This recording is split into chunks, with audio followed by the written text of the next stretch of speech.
Bonjour à tous. On va pouvoir commencer ce webinaire. Tout d'abord, je me présente, je suis Éric Pernon, donc je suis psychologue au Centre de ressources autisme Languedoc-Roussillon à Montpellier, CRA coordonné par le professeur Bagdadli. Tout d'abord, je voulais vous présenter tous mes vœux à tous les webinaristes présents ce matin. J'aurai donc le plaisir d'animer une série de 4 webinaires consacrés à la question du trouble du spectre de l'autisme et des conditions médicales associées. Voilà, ces webinaires, cette série de webinaires aura lieu les mardis du mois de janvier. Nous commençons ce matin, puis suivront 3 autres webinaires, toujours à la même heure, toujours sur un format qu'on a voulu court d'1 heure, même si nous ne pourrons pas être exhaustifs. Nous recevrons le professeur Pris ce matin, j'y reviendrai, mais ensuite le docteur Henry, puis le professeur David Geneviève, puis nous terminerons avec Alexandre Dialian, psychiatre, sur les troubles fonctionnels dans le TSA. Je signale que c'est normal si vos caméras et vos micros sont coupés, puisque c'est le fonctionnement du webinaire qui le veut ainsi. Donc, ne vous affolez pas. C'est tout à fait normal. Par contre, vous pouvez d'ores et déjà commencer à poser vos questions via le chat et on tentera d'y répondre à l'issue de la conférence, puisque nous partirons dans quelques instants pour une quarantaine de minutes de conférence, on va dire non-stop. Et à l'issue de cette conférence, nous aurons pu récupérer toutes vos questions, en faire une synthèse et puis voilà, interagir avec notre invité de ce matin au gré de vos questions. Merci donc d'être venus en nombre pour ce premier webinaire du CRA-LR. Merci au GNCRA aussi, notre groupement national des CRA qui nous a permis de mettre à disposition les moyens techniques pour la bonne diffusion de ce webinaire. Merci évidemment au professeur Bagdadli qui a permis la mise en place de cette série de webinaires que vous avez peut-être vu par vidéo interposée nous présenter les objectifs de ces webinaires. Merci à mes collègues du CRA et Languedoc-Roussillon et le Centre d'excellence aussi de Montpellier qui est partenaire de ces webinaires. Merci à tous mes collègues qui m'ont aidé à mettre en place cette animation. Voilà un petit peu pour les informations en introduction. Je vais faire court et juste vous dire aussi que ce webinaire est enregistré et qu'il sera en ligne sur le site du CRA-LR en fin de semaine. CRA-LR, vous tapez dans le moteur de recherche Google ou sinon vous recevrez normalement un lien pour tous les inscrits, donc vous pourrez revoir ou peut-être diffuser l'information à des professionnels ou des familles, puisque les deux sont présents aujourd'hui, donc vous pourrez, même pour les absents, revoir ou voir plutôt ce premier webinaire. Voilà, donc sans plus attendre, notre premier invité est le professeur René Pris, que beaucoup de monde connaît très certainement, professeur émérite, spécialiste notamment du TSA, des troubles du neurodéveloppement et du développement en général. On a choisi cette conférence introductive autour du trouble du spectre de l'autisme et des autres TND, puisque vous savez qu'aujourd'hui, le TSA fait partie de la famille, entre guillemets, des TND et leur association, en tout cas, je crois que ça va nous être rappelé, n'est pas rare dans la littérature. On retrouve régulièrement des travaux qui mettent en évidence les liens entre TSA et les autres TND. Donc, ça sera l'objet de cette première présentation. Et donc, troubles du neurodéveloppement dans le TSA. Je laisse tout de suite la parole au professeur Pris. Je le remercie encore une fois. Et puis, à l'issue encore de sa présentation, nous prendrons toutes vos questions.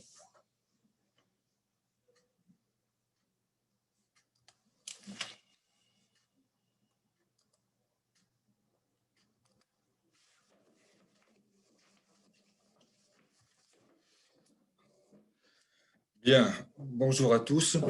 Je propose de commencer, assez rapidement. Donc, je vais essayer d'articuler la question du trouble du spectre autistique avec celle des troubles du neurodéveloppement et vous faire un petit peu le point sur l'actualité, sur cette articulation. Alors, bon, j'ai quelques difficultés à faire passer le diaporama. J'en suis désolé. Alors, est-ce que c'est des lourdeurs qui sont liées à la gestion du logiciel, mais pour l'instant, il ne veut pas passer. Alors, il y a des animations. Bon. Alors, la première diapo sur laquelle je voulais intervenir, j'espère qu'elle va arriver, c'était l'idée selon laquelle il était extrêmement difficile de faire de la prédiction dans le développement, alors que ce soit dans le développement typique ou dans le développement troublé, dans la mesure où on a quitté cette position d'opposition entre génétique et environnement au profit d'une position qui est un petit peu plus compliquée et qui articule les aspects génétiques, les aspects environnementaux et les aspects environnementiels. Je vous disais rapidement qu'on a quitté cette position un peu simpliste là, qui consistait à opposer des contraintes de type génétique avec des contraintes environnementales au profit d'un modèle qui est un petit peu plus complexe, dans lequel entrent en jeu des déterminants génétiques et épigénétiques, l'histoire de la personne et puis l'histoire du développement cérébral. Et ces trois classes de variables donc, sont en interaction, ce qui rend la prédiction extrêmement compliquée, avec des questions du type à quel âge il va se mettre à marcher, à quel âge il va se mettre à parler. Les réponses à ces questions sont difficiles au regard des interrelations entre ces trois classes de variables, d'autant plus que ces interrelations, elles dépendent de l'âge de l'enfant. Alors par contre, si on n'est pas capable, ou si on est en difficulté pour faire de la prédiction, on est quand même capable aujourd'hui de dessiner ce qu'on appelle des trajectoires. Alors je vous ai mis sur la partie gauche de l'écran des trajectoires qui portent sur le langage en production, c'est-à-dire sur l'apparition des premiers mots. Et même si c'est des trajectoires qui sont simulées, on s'aperçoit que ces dernières sont multiples, pas par rapport au développement typique. Et donc, on est capable de décrire ce qui va se passer en sachant que la grande difficulté aujourd'hui, c'est de mettre un enfant dans un sous-groupe et de savoir quel est le sous-groupe qui sera défini par ce type de trajectoire. Bon. Bref, encore beaucoup d'incertitudes sur cette question de la prédiction, mais elle est importante à dire en introduction. Alors, en ce qui concerne les troubles du neurodéveloppement, actuellement, ils sont définis chez l'enfant. Les classes sont au nombre de 6. Trouble du développement intellectuel, c'est ce qui a remplacé le retard mental et c'est ce qui a remplacé la déficience intellectuelle. Alors dans le DSM-5, ils ont conservé le nom de handicap mental, bon pour des raisons sur lesquelles je ne vais pas intervenir. Donc c'est dans la classification internationale du développement, 11e édition, là, qui n'est toujours pas traduite mais qui est parue en anglais, elle apparaît sous le terme de trouble du neurodéveloppement. Les troubles du développement moteur, avec une petite particularité. Le trouble central, c'est celui du trouble du développement des coordinations. Dans la version précédente, c'était le trouble de l'acquisition des coordinations. Et à côté de ce trouble-là vont apparaître les tics. Les troubles de la communication, avec une petite nouveauté, c'est que la communication aujourd'hui est définie dans une acception qui est assez large, c'est-à-dire que communiquer, c'est à la fois des difficultés à maîtriser les outils pour communiquer, c'est-à-dire les outils gestuels et puis le langage, mais communiquer, c'est aussi communiquer à quelqu'un, c'est aussi parler, ça fait donc intervenir la socialisation, et donc est apparu récemment un nouveau trouble qui est le trouble de la communication sociale. On verra à quel point il est important dans la mesure où il fait partie aussi de la définition des troubles autistiques. Le trouble du spectre autistique, je vous rappelle que c'est au singulier. Les troubles des apprentissages, qui sont des troubles qui apparaissent relativement tardivement, puisque là, les apprentissages sont conçus au sens culturel du terme, c'est-à-dire qu'ils vont apparaître dans un cadre scolaire, et c'est notamment les apprentissages de type lexicaux, les apprentissages de type numérique dont il est question. Et puis un trouble qui est assez central, qui est le trouble déficitaire de l'attention. Alors peut-être pour dire que sur cette petite introduction, que cette notion de trouble du neurodéveloppement qui aujourd'hui semble intéresser et concerner l'aspect développemental chez l'enfant, dans les versions suivantes du DSM, la 6 ou la 7, il est probable qu'ils intéresseront l'ensemble des troubles psychopathologiques ou des troubles psychiatriques et qu'il faudra probablement mettre la schizophrénie, les troubles de l'humeur ou les troubles de la bipolaire dans les troubles du neurodéveloppement. Alors, cette notion de trouble du neurodéveloppement, elle est apparue dans la classification américaine, on en est à la 5e édition, et un certain nombre de personnes s'accordent à penser quand même qu'il y a quelques nouveautés qui sont intéressantes. Alors, sans être outrancier au niveau linguistique et sans parler de révolution, il n'en reste pas moins quand même que les apports conceptuels sont assez importants. Alors, d'abord, ce que dit pas le DSM-5, parce qu'il y a eu beaucoup de malentendus sur cette question. Les gens ont pensé spontanément que quand on parlait de troubles du neurodéveloppement, qu'il y avait une espèce de linéarité entre le développement cérébral et les comportements, ou une espèce de déterminisme entre le cerveau et les comportements. Il n'en est rien du tout, hein. Et ce que dit le DSM-5, même si ce n'est pas explicite, mais en tout cas, la position, c'est qu'il y a une solidarité entre le développement cérébral et puis les comportements, qui se traduit aujourd'hui par le fait que les productions scientifiques de haut niveau font en général systématiquement appel à deux types de données, des données qui sont issues du fonctionnement cérébral et des données qui sont issues des comportements. Et c'est dans la comparaison entre ces deux types de données que la signification pourrait être possible. Ensuite, la deuxième chose, c'est que ces 6 troubles, même si ce sont des catégories là, qui paraissent assez pures à présenter au niveau clinique, sont quand même très, très hétérogènes, et notamment sur le plan du phénotype, c'est-à-dire sur le plan de l'apparition comportementale. Et la notion de spectre, donc, qui actuellement est réservée à la notion d'autisme, pourrait probablement être exportée à l'ensemble des autres troubles. Donc, on pourrait probablement parler de troubles du spectre de l'attention, etc., etc.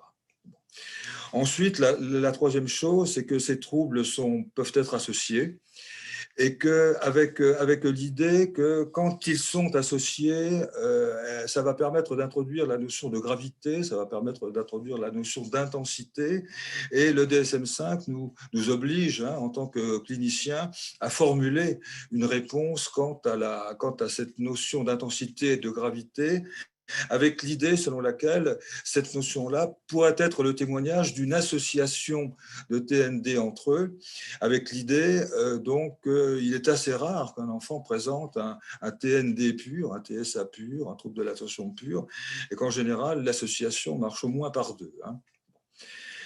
Le quatrième point, c'est que dans une position développementale, les définitions cliniques qui sont proposées dans le DSM-5 sont formulables, sont objectivables à un certain âge de l'enfant, mais quand on regarde la clinique, les premières cliniques ou l'apparition de ces troubles-là, on s'aperçoit que la symptomatologie est tout à fait différente.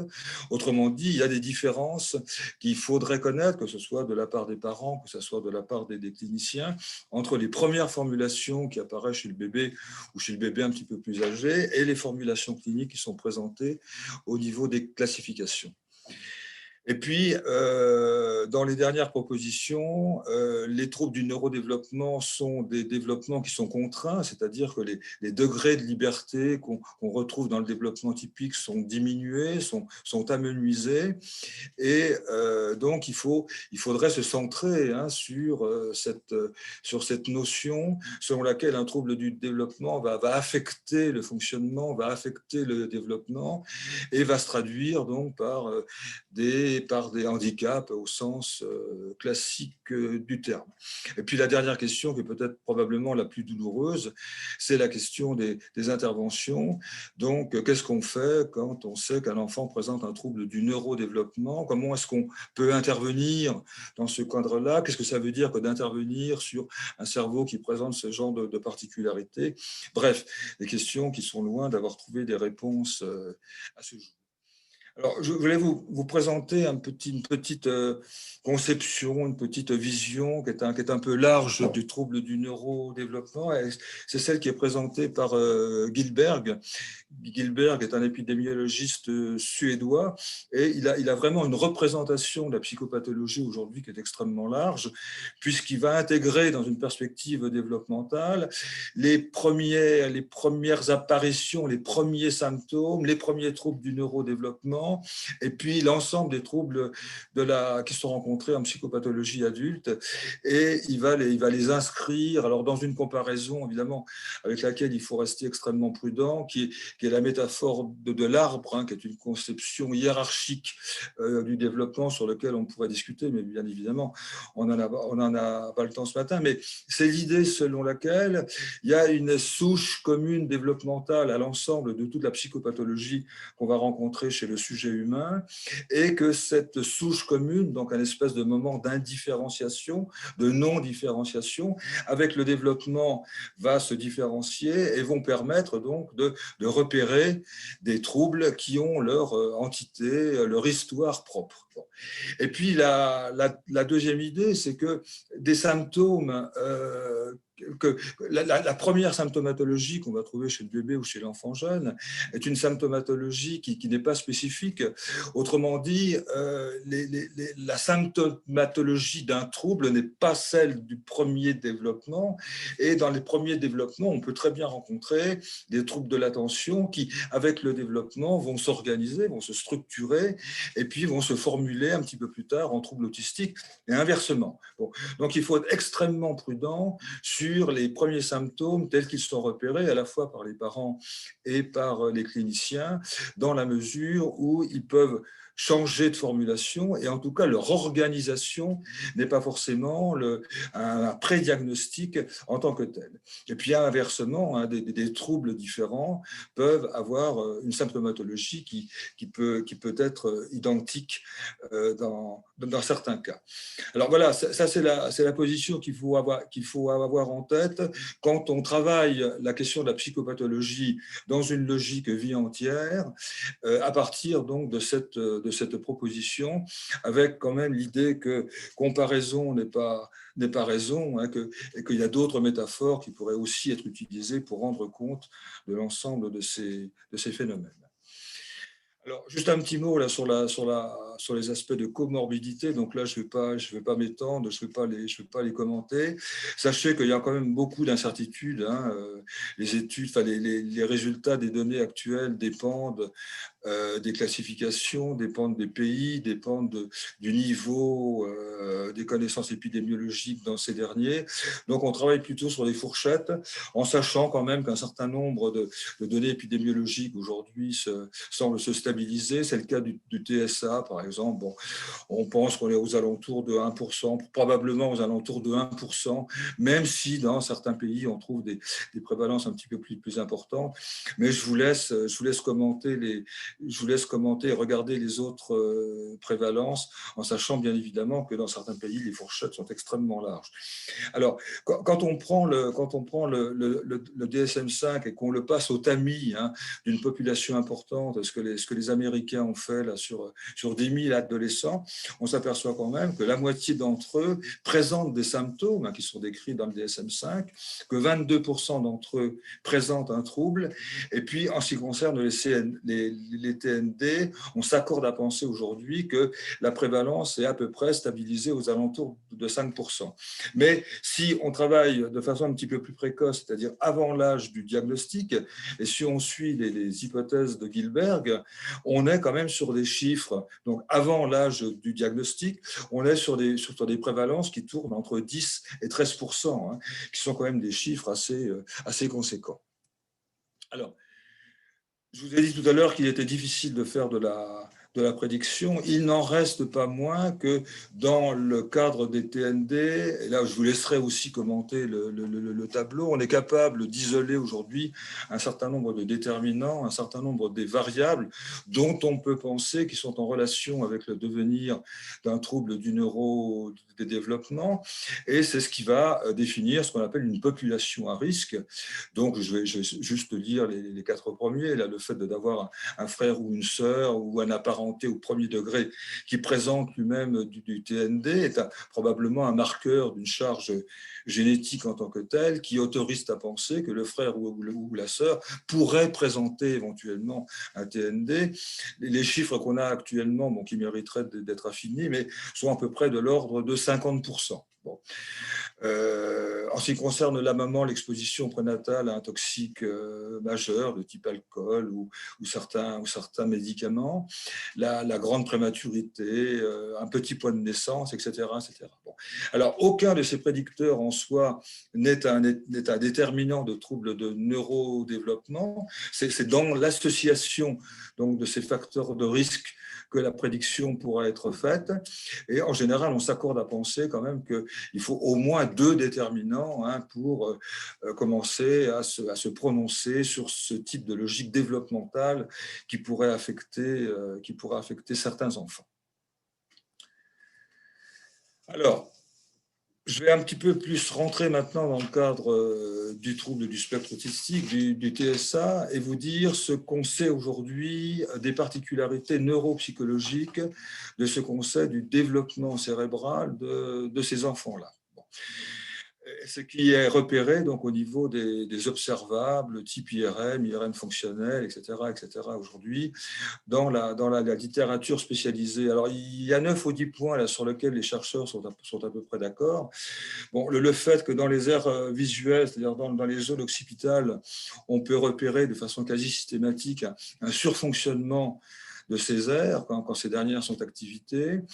On peut repérer également des problèmes de connectivité quand les zones sont distantes l'une de l'autre, les aires occipitales avec les aires frontales, par exemple. Là, il y a une connectivité qui semble assez atypique. Et puis, par contre, quand on se centre sur des zones précises, par exemple l'aire visuelle ou les aires frontales, cette hypoconnectivité qui était détectée sur des grandes distances se traduit au plan local par une hyperconnectivité. Il y a des différences de taille dans l'organisation des cellules. Bon, je ne veux pas rentrer dans ce cadre-là. Un cerveau qui est probablement, dans certains cas, mais pas dans tous les profils de TSA, mais qui est probablement un petit peu plus gros, qui laissera penser que la mort cellulaire est un petit peu plus décalée ou particulière dans le type de difficulté. Un corps calleux qui est un petit peu limité.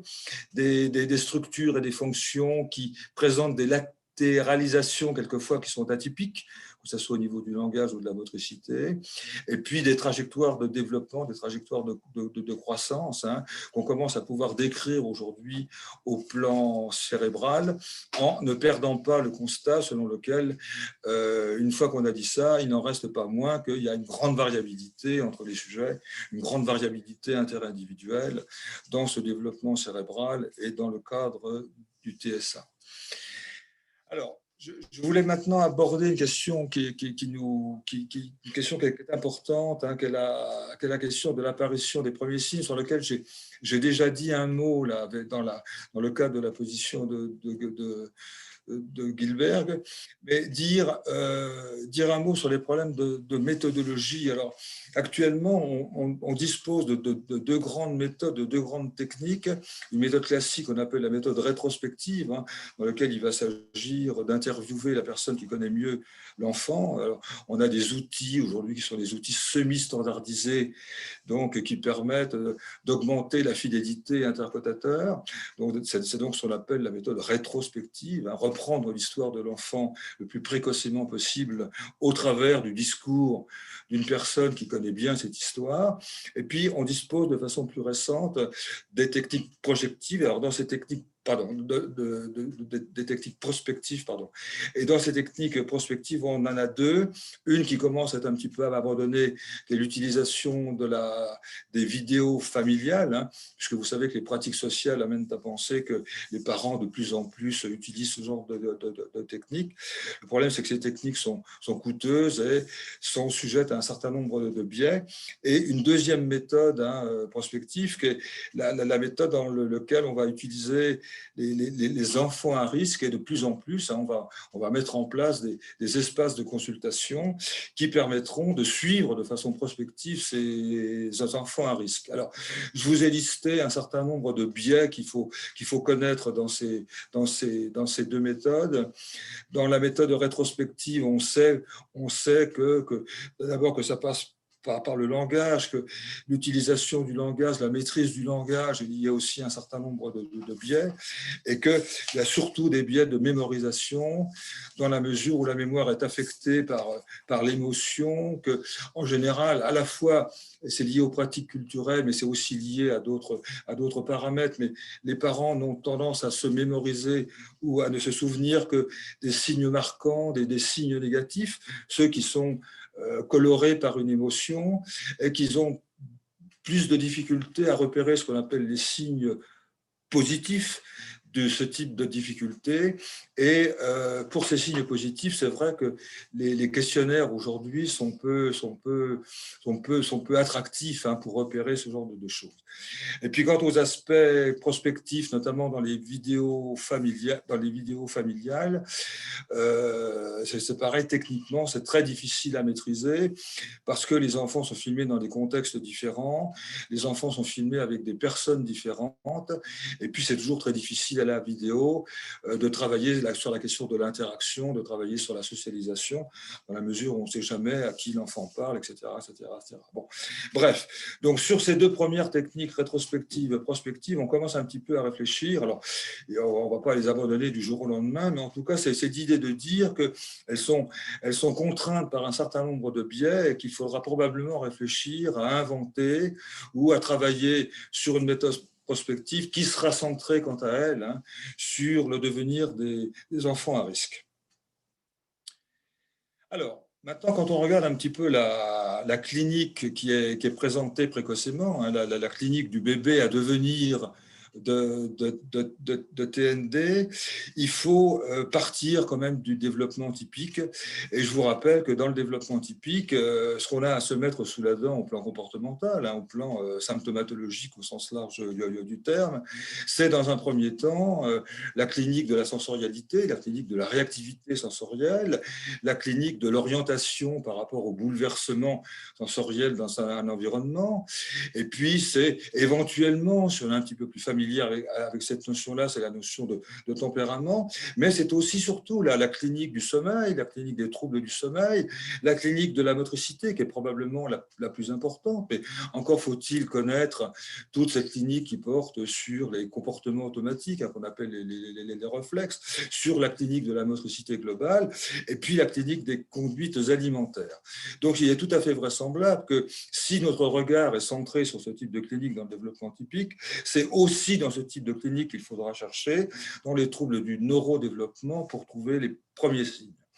Et puis cette clinique donc va se complexifier avec le développement, et à partir de 2 ans et demi, 3 ans, on va pouvoir trouver des formulations qui vont porter sur le maintien de l'attention, alors que ce soit par rapport à une tâche, que ce soit par rapport aux objets, ou que ce soit dans le cadre d'une interaction avec un partenaire. Et puis petit à petit, donc, va apparaître la maîtrise des outils pour communiquer, et notamment le langage. Et c'est vrai qu'on a souvent tendance à ne retenir, hein, que cette clinique de retard du langage ou cette clinique de difficulté attentionnelle comme pouvant être les précurseurs des troubles du neurodéveloppement. Et puis, dans un troisième temps, donc à partir du moment où l'enfant est scolarisé, cette clinique va aussi se centrer sur les apprentissages et sur les apprentissages culturels. Bon, bref, donc l'idée, c'est de déplacer, de se décentrer, hein, ou d'utiliser plutôt le développement typique et de l'exporter à une clinique qui est celle des mouvements anormaux, qui est celle d'une exploration sensorielle qui est particulière chez ces enfants-là, qui est une clinique du maintien de l'attention, que ce soit dans le jeu ou que ce soit dans l'interaction qui puisse être particulière, et puis des difficultés d'apprentissage, alors qui peuvent peut-être apparaître plus précocement, mais qui sont difficiles à repérer, mais en tout cas qui vont se matérialiser dans un cadre scolaire. Alors, les travaux récents aujourd'hui montrent que ce n'est pas parce qu'on a repéré ce types de cliniques précocement qu'on est dans une logique, j'allais dire, simpliste par rapport à l'apparition d'un TND. Et il y a des tas de travaux qui montrent que quelquefois, en modifiant l'environnement, eh bien, pratiquement la moitié de ces enfants-là peuvent retrouver un développement normal, un cheminement normal. Et donc, l'idée aujourd'hui, essayer de travailler sur la maîtrise du contexte et sur la maîtrise des outils qui permettent donc de réduire cette symptomatologie quand elle est repérée précocement. C'est ce qu'on appelle toutes les techniques de réponse à l'environnement qui aujourd'hui commencent à être exportées dans un cadre scolaire. Alors, en ce qui concerne le spectre de l'autisme, juste un petit mot pour introduire cette notion. Cette notion de spectre est à manipuler avec grande prudence parce qu'elle laisse à entendre quand même qu'il puisse y avoir une continuité à la fois à l'intérieur du syndrome et une continuité avec les aspects normaux de ce dernier. Et c'est toute la notion aujourd'hui de phénotype élargi qui nous pose quand même un certain nombre de questions. Alors, dans les interrogations qu'on s'est posées et que vous pourriez aussi vous poser, il y a le constat selon lequel on a des difficultés à définir ce qu'on appelle le spectre, c'est-à-dire l'axe sur lequel on va classer les différentes composantes, les différents sous-groupes, les différents types de l'autisme. Alors, beaucoup ont dit que ce pourrait être, que parmi les variables qui pourraient être éligibles, ce pourrait être l'apparition du langage ou la datation de l'apparition du langage, ce pourrait être le niveau d'intelligence tel qu'il pourrait être exploré à travers un QI non verbal, ce pourrait être le niveau de gravité, le niveau de sévérité, ce pourrait être le niveau d'adaptation tel qu'il est exploré par exemple à l'échelle de Vineland. Et on s'aperçoit que quand on utilise ces variables-là, ça ne marche pas, c'est-à-dire qu'on n'est pas du tout sur un constat de continuité, mais qu'il est extrêmement difficile de classer ces enfants-là donc sur une logique d'intensité. Et aujourd'hui, l'idée, même si ce n'est pas dit en ces termes-là, mais c'est d'abandonner ces variables-là au profit de la notion de phénotype, c'est-à-dire de comportement, d'apparence en tant que tel, et de classer les personnes donc, qui relèvent du spectre autistique sur cette notion de comportement, sur cette notion d'apparence. Bon. Et à côté, donc, je vous ai mis, quand on utilise ce type de classement, je vous ai mis les trajectoires qui concernent le développement du langage en production, c'est-à-dire le langage qui apparaît sous cette forme-là. Et là, effectivement, on peut décrire des trajectoires qui renvoient à ces sous-types. Donc, on a des enfants pour lesquels le langage d'apparition précoce, encore une fois, un langage en production, c'est les anciens syndromes d'Asperger. Vous avez des enfants qui présentent un trouble autistique pur, autisme de Kanner, mais pour lequel le langage est retardé et n'apparaîtra qu'aux alentours de 60 mois. Et puis, vous avez des sujets pour lesquels l'apparition du langage est tardive, mais se formulera, se déclinera dans des formulations beaucoup plus compliquées, qui sont associées avec des troubles du langage, qui est retardé, qui n'apparaîtra jamais. Bon, bref, voilà. Donc, à partir de cette classification, on est capable aujourd'hui de décrire des trajectoires, que ce soit dans le domaine de la motricité ou dans le domaine du langage, qui semblent assez cohérents et congruents avec les sous-groupes que je vais vous proposer maintenant. Alors, dans les sous-groupes sur lesquels on travaille aujourd'hui, j'aurais tendance à vous en présenter 4. En fait, dans la réalité, il est probable qu'il ne soit plus que 3. Le premier sous-groupe, c'est ce qu'on appelait ou qu'on appelle toujours les autismes de Kanner, c'est-à-dire Kanner a eu l'intelligence de décrire une symptomatologie qui a été pratiquement reprise dans le DSM-5 aujourd'hui, qu'on appelle les autismes purs, qu'on appelle les autismes prototypiques. Et dans ces autismes prototypiques, on distingue 2 sous-groupes. Un sous-groupe pour lesquels l'apparition du langage la production du langage est précoce, qui correspond qui correspond assez exactement au syndrome d'Asperger, et puis un sous-groupe pour lequel le langage est tardif et donc qui va apparaître aux alentours de 60 mois, quelquefois un petit peu plus tôt, un petit peu plus tard. Quand je dis un petit peu plus tard, ça peut être très tard, hein. Vous avez des enfants pour lesquels ça apparaît aux alentours de 8 ans, 10 ans. On a même vu des sujets, hein, qui se sont mis à parler en production à partir de 30 ans. Bon, même si ça reste des sujets extrêmement rares. Donc ça, c'est le premier sous-groupe. Un deuxième sous-groupe dans lequel on va retrouver l'association avec les autres troubles du neurodéveloppement. Et c'est un sous-groupe sur lequel on reste très, très descriptif, c'est-à-dire on fait l'hypothèse que pour l'instant, on est sur des associations, on est sur des comorbidités. Alors ces comorbidités, donc, elles peuvent porter sur les troubles du neurodéveloppement. Donc un enfant peut avoir un TND, deux TND ou CTND imbriqués. Il peut aussi avoir des troubles sensoriels, la cécité ou la surdité. Il peut aussi avoir d'autres troubles psychiatriques associés, dépression, troubles anxieux, etc. Il peut avoir d'autres pathologies somatiques associées, des cancers ou des conditions médicales d'une autre nature, mais dans lesquelles il est difficile aujourd'hui de se prononcer sur la nature de l'interaction. Donc ça, c'est le deuxième groupe. Et encore une fois, là, je vous rappelle que dans ce deuxième groupe, l'intensité est un marqueur indirect, hein, de l'association ou des comorbidités entre ces troubles.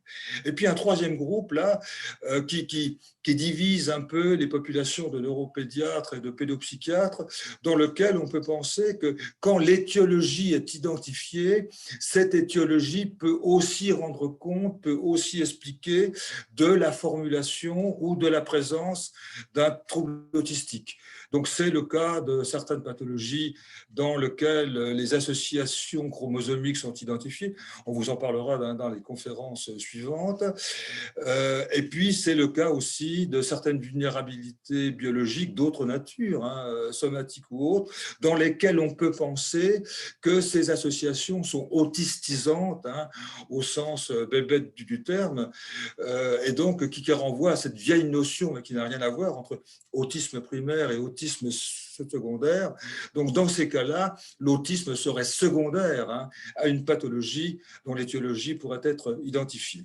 Et puis, un quatrième groupe là, sur lequel je ne vais pas m'étendre, parce qu'aujourd'hui, quand il commence tout doucement à avoir un petit consensus, c'est ce qu'on appelle l'autisme non visible, c'est-à-dire, alors au début, ça a porté sur les aspects de différence de genre entre les hommes et les femmes, où certaines femmes, au décours, hein, d'une consultation avec leurs enfants, ont revendiqué donc un autisme. Tiens, la symptomatologie qui est présente chez mon enfant, moi c'est exactement ce que j'ai présenté, mais personne ne m'en a jamais dit un mot, etc., etc., etc. Et des hypothèses plus ou moins hardies de type sociologique sont apparues, avec l'idée selon laquelle certains sujets, alors maintenant on pense que ça peut être les hommes et les femmes, hein, pourraient masquer leurs difficultés, alors, probablement parce que les contextes étaient facilitants, probablement parce que les contextes n'étaient pas trop aggravants, et donc ce type de symptomatologie qui aurait dû être normalement décelée, diagnostiquée précocement, ne l'a pas été, et est apparu donc tardivement, et notamment à l'âge adulte, au décours d'une consultation. Et c'est probablement aussi le cas pour certaines personnes qui présentent un haut potentiel intellectuel et pour lequel la symptomatologie pourrait faire penser à un trouble autistique. Alors aujourd'hui, l'actualité, enfin, je veux dire, ou des réponses par rapport à cette question, c'est soit de se dire que c'est des troubles autistiques de Kanner, c'est des troubles autistiques purs, et donc la question est réglée, ils n'ont pas été diagnostiqués à temps, soit la formulation est une formulation qui n'a rien à voir avec le trouble autistique, et dans ces cas-là, il faut envisager d'autres formulations psychopathologiques, si ces formulations ont un sens. Et en bas, je vous ai marqué, hein, je ne vais pas vous les commenter, mais je vous ai marqué les différentes associations qui sont actuellement notées dans la littérature entre les TSA et les différents TND. Alors, je vais aller vite parce que je m'aperçois que le temps passe et je voudrais laisser un petit peu de temps pour la parole. Donc, je ne vais pas commenter, mais sachez quand même qu'il y a toute une littérature spécialisée qui permet de penser quand même que cette différence, cette différenciation entre les sous-groupes autisme prototypique, autisme pur, autisme syndromique, s'appuie sur des variables pour lesquelles les différences sont clairement identifiées. Donc, je vous laisse les commenter. Ensuite, sur les différences dans les autismes purs entre les anciens syndromes d'Asperger et les autismes purs avec retard de langage, je ferai le même constat, c'est-à-dire on trouve dans les données de la littérature aujourd'hui un certain nombre de données qui autorisent à penser que ces deux sous-groupes peuvent être clairement différenciés, à la fois pour ces raisons et aussi pour des raisons développementales, en sachant que les évolutions, en sachant que les prises en charge sont dans ce cadre-là tout à fait différentes. Bon. Donc vous voyez, pour conclure sur cette question, il est probable que la notion de spectre est une notion qui est compliquée à gérer, qui est compliquée à utiliser. Alors, elle est très attractive, elle est très séduisante pour le clinicien, parce qu'on sait bien que même si le cerveau, par définition, il se prête à, comment dirais-je, à cette possibilité de faire des catégories naturelles, si je puis dire, on sait bien que la réalité clinique est une réalité continue, mais il n'en reste pas moins que si on veut faire de la recherche, il va falloir faire des catégories, et c'est à ce prix que les choses avanceront. Et pour dire les choses encore de manière peut-être pas trop provocante, mais il est probable que si recherche il y a dans les années à venir, elle ne portera que sur les autismes prototypiques, dans la mesure où les autres formulations sont d'une complexité qui relève probablement de modélisations différentes.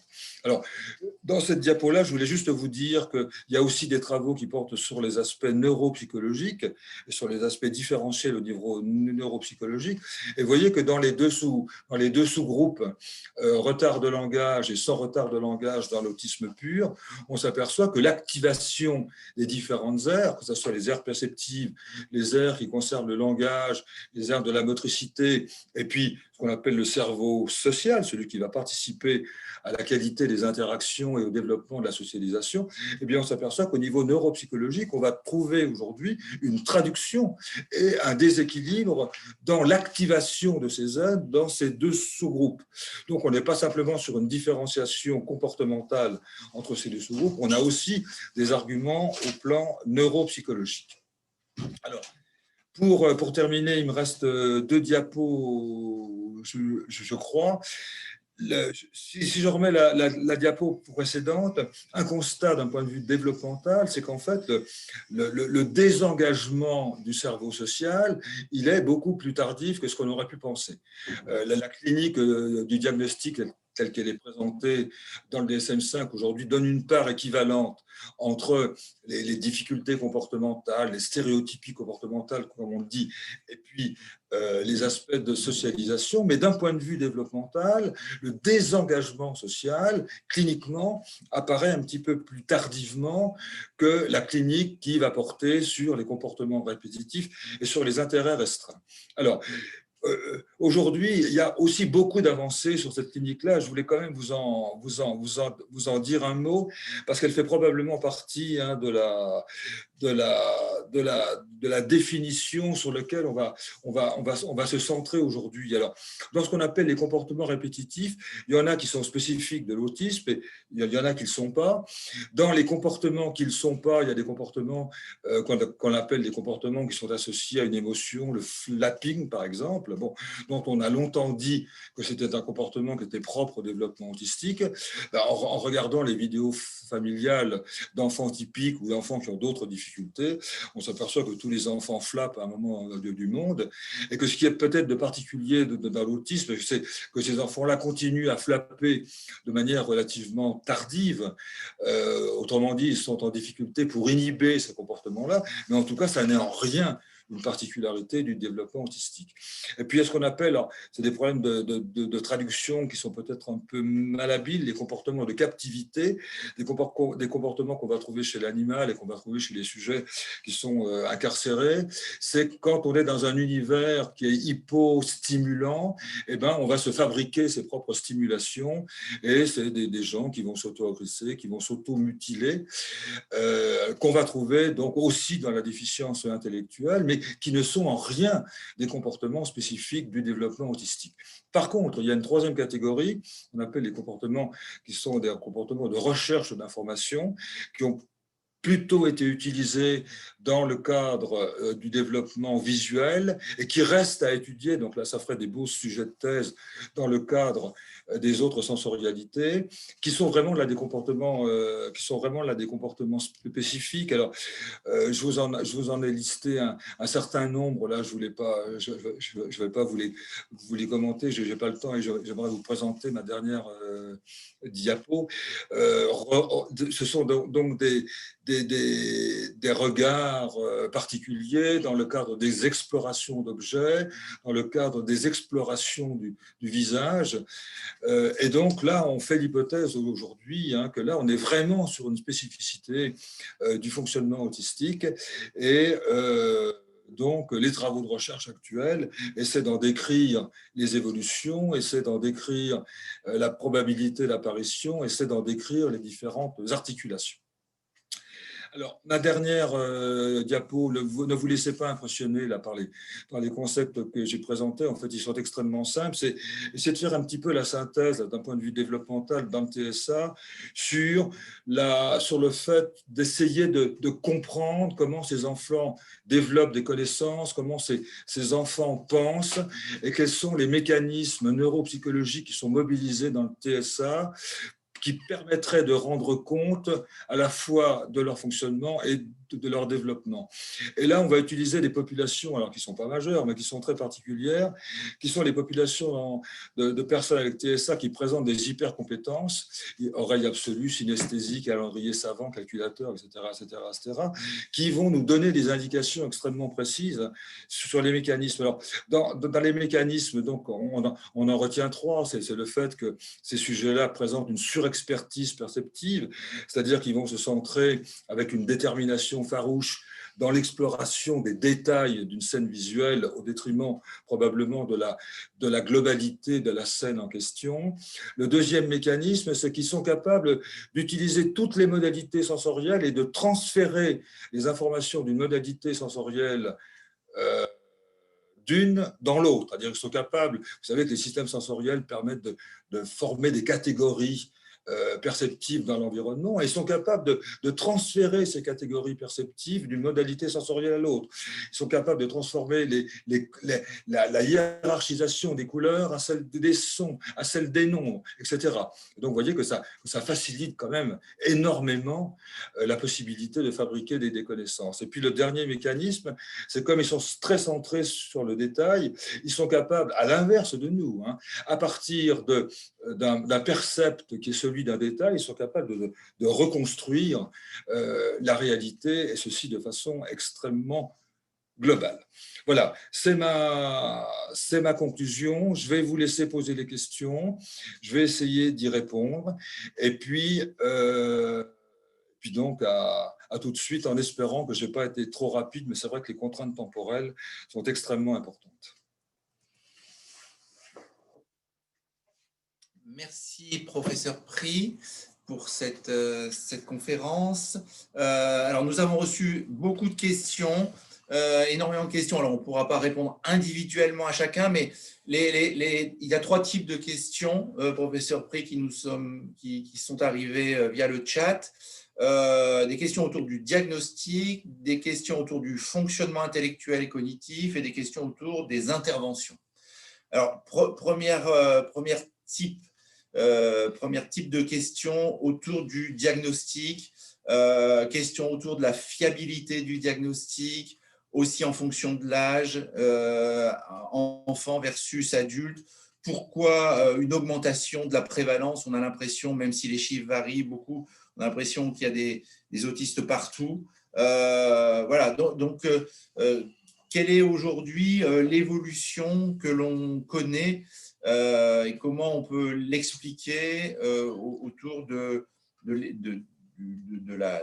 la fois de la fiabilité et de la prévalence de ces diagnostics?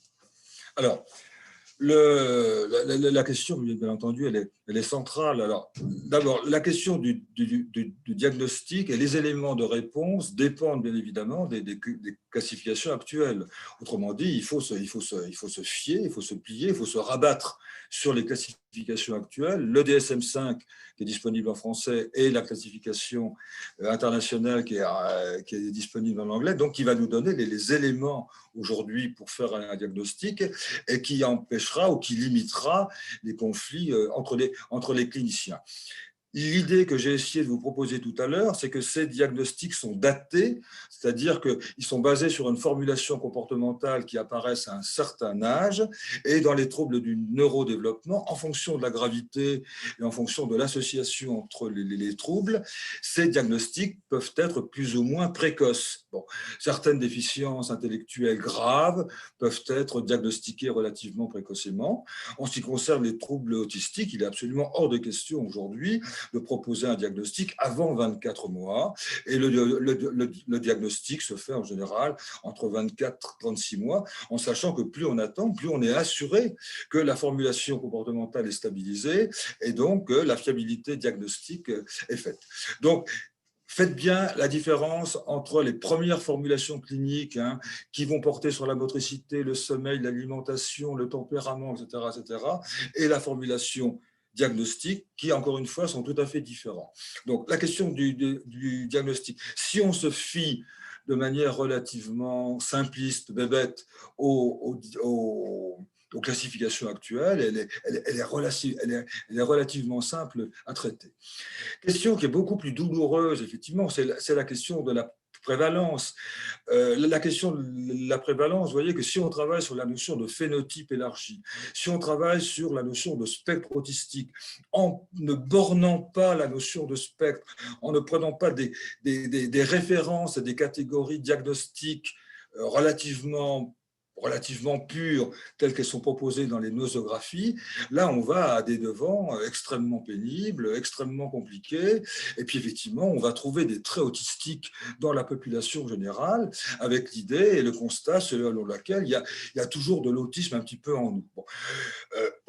Autorisez-moi à penser que cette notion-là n'a strictement aucun sens, qu'il faut revenir quand même à des positions de prudence, à des positions de sagesse, autrement dit, et que cette position de sagesse, notamment dans la littérature, elle s'oriente vers un diagnostic qui est celui des diagnostics d'autisme prototypique, d'autisme pur, ce qui a quand même le mérite de limiter singulièrement cette notion de spectre autistique, et puis, espérons-le, de donner des résultats qui soient un petit peu plus fiables.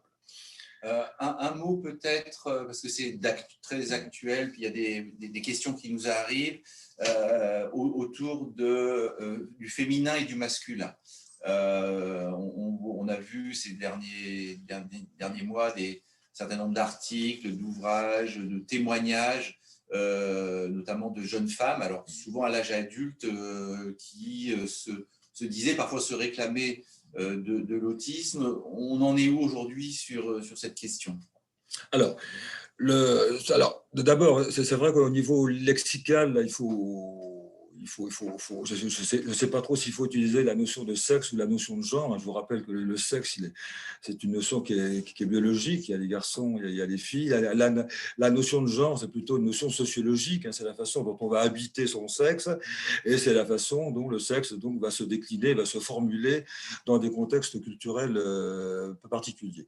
Bon, aujourd'hui, le point quand même, c'est que cette disharmonie entre le nombre de petits garçons infectés, le nombre de petites filles touchées, c'est-à-dire la prévalence sexuée entre garçons et filles, elle n'a pas trop bougé. Alors, ces dernières années, il y a effectivement un certain nombre d'écrits qui ont laissé à penser que les femmes n'étaient pas bien identifiées, ou qu'on les avait laissées pour compte, ou en tout cas que peut-être que les nosographies étaient sexuées, c'est-à-dire que peut-être que les nosographies mettaient l'accent sur une symptomatologie qui était propre ou plus centrée sur les garçons. On commence à en revenir, c'est-à-dire que ce déséquilibre au niveau de la prévalence entre ce qu'on appelle le sexe ratio, le nombre de petits garçons touchés sur le nombre de petites filles, en fait, aujourd'hui, reste le même qu'il y a 10 ou 20 ans. Bon. Par contre, effectivement, il faut peut-être aussi envisager l'hypothèse que certains sujets, et plus particulièrement certaines femmes, ont pu masquer dans des cadres sociologiques, dans des cadres éducatifs, dans des contextes d'apprentissage bien particuliers. Alors, est-ce que c'est pour des raisons qui sont liées au sexe ou est-ce que c'est pour d'autres raisons, mais ont pu masquer leur symptomatologie et que quand il y a des ruptures au niveau du contexte, eh bien, ces ruptures permettent l'apparition de la symptomatologie. Mais aujourd'hui, sur le déséquilibre du sexe ratio, l'idée selon laquelle on a pu penser que c'était 50-50, plus personne n'y croit aujourd'hui, et on revient quand même à un sexe ratio qui était le même que celui qui était décrit il y a quelques années, c'est-à-dire un déséquilibre en faveur des petits garçons. D'accord. Merci. Alors, deuxième groupe de questions autour du fonctionnement intellectuel et cognitif.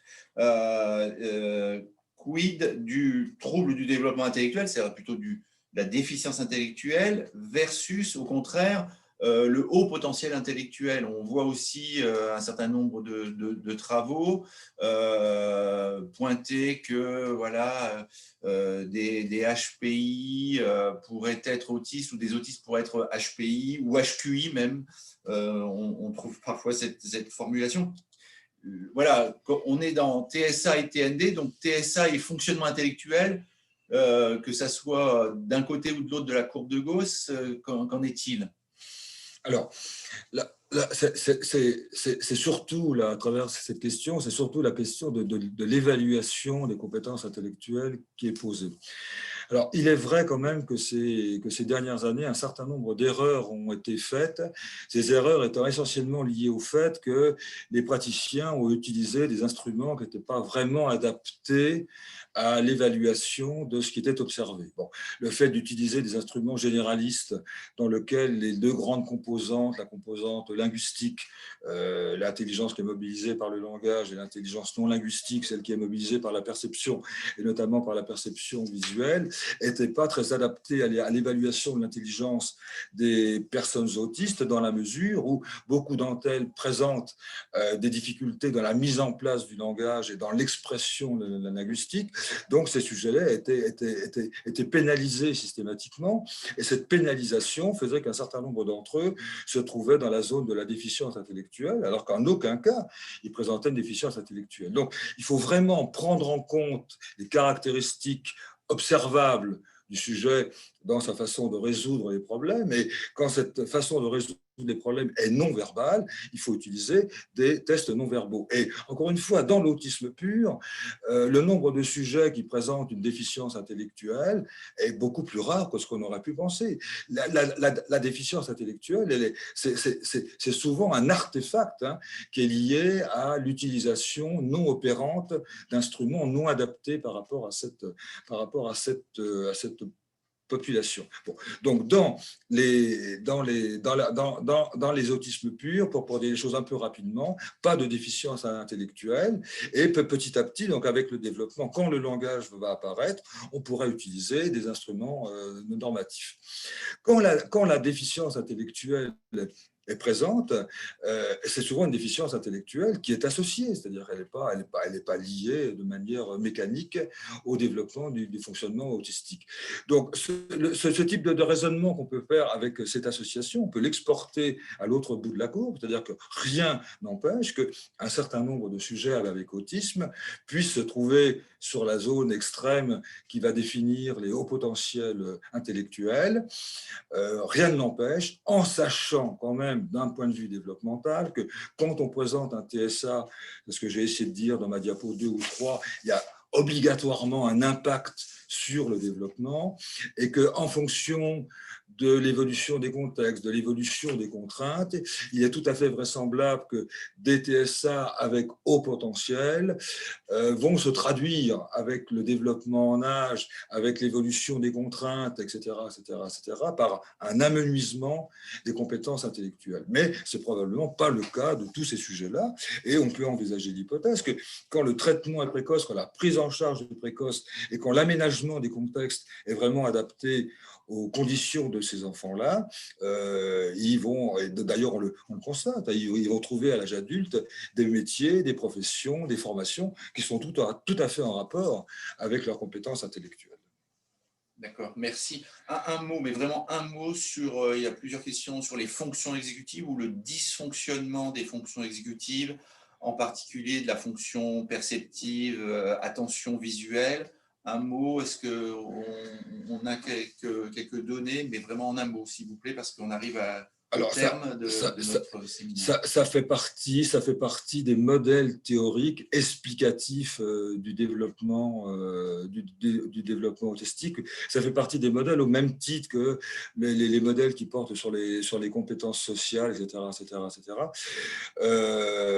C'est pas sûr du tout que ça soit une particularité, une spécificité du développement cérébral de l'autisme en tant que tel, dans la mesure où on va le retrouver dans les troubles de l'attention, dans les troubles de la motricité, etc. Alors,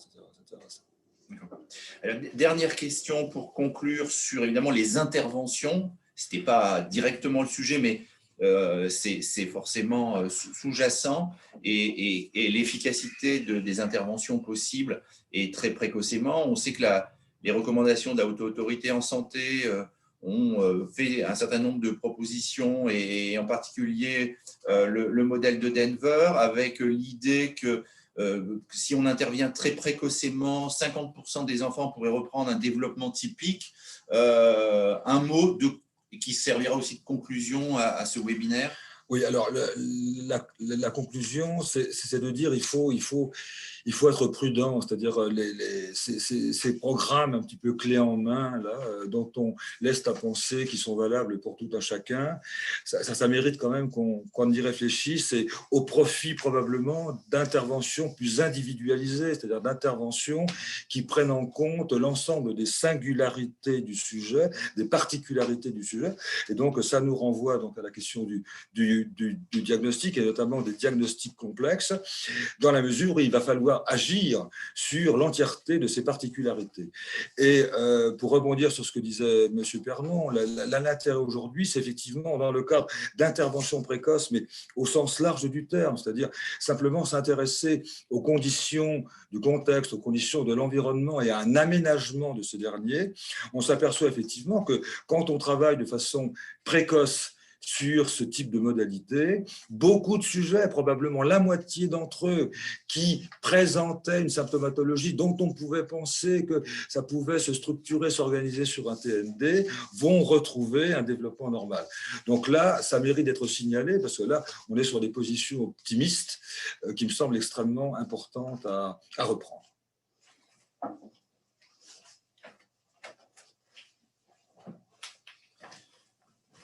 Voilà, nous arrivons donc au terme de ce webinaire. On remercie énormément le professeur Pris pour cette première intervention. Il y a eu d'autres questions, notamment des questions sur la schizophrénie, mais des questions aussi plutôt sur des aspects biologiques. Donc, nous les conservons et nous les partagerons avec nos prochains invités qui se centreront plus particulièrement sur ces questions. Voilà, écoutez, on a tenu, excusez-nous encore pour le petit raté au démarrage pour des problèmes techniques, mais qui ont été réglés. Voilà, un grand merci. Vous avez été très nombreux à suivre ce webinaire. On se retrouve donc avec le docteur Henry, pédopsychiatre, qui fera mardi prochain à la même heure une intervention, un webinaire que j'aurai le plaisir également d'animer. Je répète que ce séminaire, ce webinaire aujourd'hui a été enregistré et sera disponible sur le site du Centre de ressources autisme Languedoc-Roussillon à la fin de cette semaine. Voilà, encore une bonne année à tous et une bonne journée, et à très bientôt pour d'autres aventures autour de ces webinaires. Merci de nous avoir suivis. Au revoir, bonne journée.